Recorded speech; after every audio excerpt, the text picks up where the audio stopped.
I'd only been in the fire department about 2 months when we responded to a house fire, dinner time, in a very big old private house.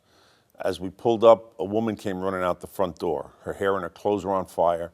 She was screaming that her husband was trapped upstairs. I was the only free pair of hands who had a mask on his back.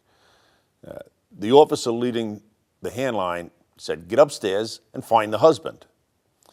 Well, I found the interior stair easily enough, and I started heading up to the second floor.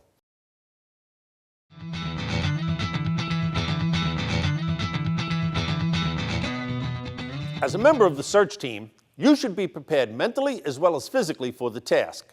You may find victims who are unconscious or injured, and the responsibility of getting them to safety is a challenge all firefighters must mentally be up to. Preferably, you should be trained and experienced. My account of the mistakes I made as a green firefighter illustrates some of the reasons for this. A more experienced member would have been better able to recognize his or her surroundings in the smoke and darkness. You must also be physically able to drag the dead weight of a victim to a safe area. All firefighters must realize the importance of keeping their own physical conditioning at an optimum level. Being properly geared up for entering the fire building, as well as ensuring you have the basic tools you need for the search, is essential to your safety. Here are the basic tool assignments that should be made to search teams. Forcible entry tools for each interior team so they can get into locked areas. These will become forcible exit tools if conditions deteriorate. A pike pole or a hook that can be used to vent windows and probe under furniture. Use the blunt end, not the hook end for this. This tool can also be used to close doors to isolate the fire and allow the search to move on. Each team, or better yet, each person, should have a radio so they can call for help and report in as necessary. Each person must have a good light, even though visibility may be severely restricted. You may have to put your face just a few inches away from an object and shine your light on it to tell whether it's a victim or a doll. It's best to have the light on some type of quick-release sling so that you can carry it while keeping hands free to handle tools, climb a ladder, or hold onto a guide rope. If the sling gets caught on something, the quick-release feature allows you to drop your light to escape. One of the greatest advances in technology for locating unconscious victims, as well as fire, is the thermal imaging camera. One should be part of each search team.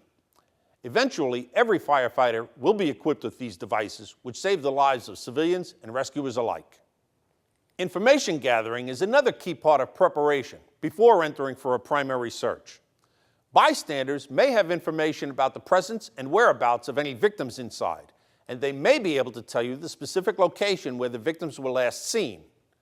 While bystanders or people who have already escaped the building might clamor for your attention, at other times they may be too shocked to say a word. Ask. Searches may proceed once these items have been assembled and everyone has on their SCBA. One member is designated to carry the rope. This person's job is to make sure the rope stays taut the entire time.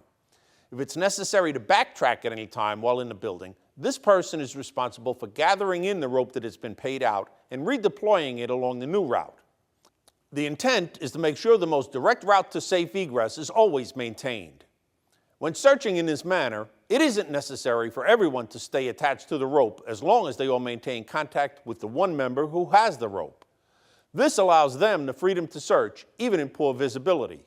If the member must exit, it's a relatively simple matter to follow the rope back to safety. Remember the buddy system. Anytime one member of a team must leave an area, he must be accompanied by another member. So if you only have a 3-person team and one member must leave, everyone goes.